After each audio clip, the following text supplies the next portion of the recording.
আসসালামু আলাইকুম। আপনি কি সমাজসেবা অধিদপ্তরের ডিপার্টমেন্ট অফ সোশিয়াল সার্ভিসেস একটি সরকারি চাকরির স্বপ্ন দেখছেন? তাহলে আজকের ভিডিওটি আপনার জন্য অত্যন্ত গুরুত্বপূর্ণ। কারণ কোনো পরীক্ষায় সঠিক প্রস্তুতি নেওয়ার আগে তার সিলেবাস, প্রশ্ন পদ্ধতি জানা সবচেয়ে জরুরি। আজকের ভিডিওতে আমরা সমাজসেবা অধিদপ্তরের পরীক্ষার পূর্ণাঙ্গ সিলেবাস, মানবন্টন, পরীক্ষার ধাপগুলো নিয়ে একদম বিস্তারিত আলোচনা করব। তাই শুরু থেকে শেষ পর্যন্ত ভিডিওটি দেখুন, ভালো লাগলে শেয়ার করুন এবং চ্যানেলটি সাবস্ক্রাইব করুন। আর ফেসবুক পেজ থেকে দেখে থাকলে অবশ্যই ফেসবুক পেজটি ফলো দিয়ে সঙ্গে থাকবেন। চলুন শুরু করা যাক আজকের ভিডিওটি।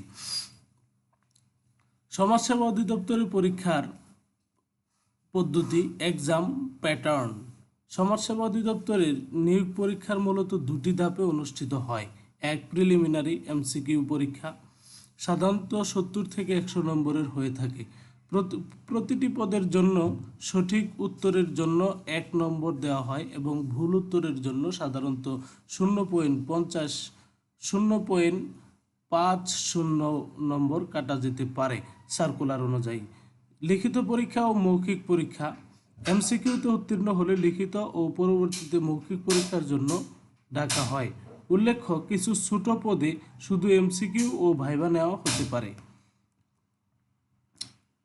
বিস্তারিত সিলেবাস ও মানবন্টন। সমাজসেবা অধিদপ্তরের বেশিরভাগ বিভিন্ন পদের ক্ষেত্রে 70 নম্বরের এমসিকিউ পরীক্ষা অনুষ্ঠিত হয়। আসুন জেনে নেই বিষয়ভিত্তিক মানবন্টন। বাংলা 20 নম্বর, ব্যাকরণ, সন্ধি, সমাস, কারক বিভক্তি, উপসর্গ, অনুসর্গ, বাগধারা, এক কথায় প্রকাশ, বিপরীত শব্দ, সমার্থক শব্দ ও শুদ্ধ বানান। সাহিত্য, বাংলা সাহিত্যের প্রাচীন, মধ্য ও আধুনিক যুগ এবং গুরুত্বপূর্ণ কবি সাহিত্যিকদের সাহিত্যকর্ম, যেটা নিয়ে আমার ভিডিওতে রেগুলার আমার চ্যানেলে অথবা এই ফেসবুক পেজে আমরা রেগুলার ভিডিও আপলোড করে থাকি।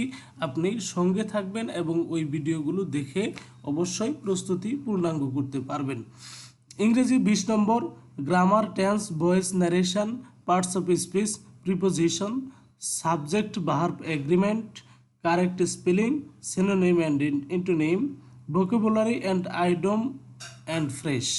এগুলো নিয়েও আমার চ্যানেলে রেগুলার ভিডিও আপলোড হয়, আপনি এগুলো দেখে সঙ্গে থাকতে পারেন। দেখেন, বিস্তারিত সিলেবাস ও মানবন্টনের দ্বিতীয় ধাপে আমি রেখেছি গণিত, যেটার নম্বর হলো 15 নম্বরের গণিত পরীক্ষা। পাটিগণিত, লাভ ক্ষতি, শতকরা, ঐকিক নিয়ম, অনুপাত সমানুপাত, সুদ কষা ও গড়। বীজগণিত, উৎপাদক, লসাগু গসাগু ও বীজগণিতীয় সূত্রাবলী সম্পর্কিত অঙ্ক। সাধারণ জ্ঞানের 15 নম্বর, বাংলাদেশ বিষয়াবলী, মুক্তিযুদ্ধ, ভৌগোলিক অবস্থান, জাতীয় অর্জন, সংবিধানের মৌলিক বিষয়াবলী। আন্তর্জাতিক বিষয়াবলী, বিবিধ দেশ, মুদ্রা, রাজধানী, আন্তর্জাতিক সংস্থা ও সাম্প্রতিক বিষয়াবলী।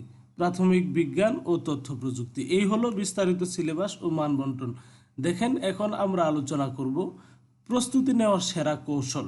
এইটা আপনার জন্য খুবই গুরুত্বপূর্ণ যে আপনি কিভাবে প্রস্তুতি নিলে এখানে ভালো একটা প্রস্তুতি আপনি নিতে পারবেন। যেহেতু সমাজসেবা অধিদপ্তরের চাকরির প্রতি তীব্র প্রতিযোগিতা হয়ে থাকে, তাই প্রস্তুতির জন্য নিচের টিপসগুলো মেনে চলুন। বিগত সালের প্রশ্নগুলো বারবার সমাধান করুন। সমাজসেবা অধিদপ্তর বা অন্যান্য 11 থেকে 20তম গ্রেডের পরীক্ষার বিগত বছরগুলো থেকে অনেক প্রশ্ন হুবহু কমন পাওয়া যায়। বেসিক মজবুত করুন। বাংলা ব্যাকরণ ও ইংরেজি বেসিক নিয়মগুলো ভালো করে আয়ত্ত করুন। নিয়মিত চর্চা, গণিত সবসময় খাতায় লিখে চর্চা করবেন।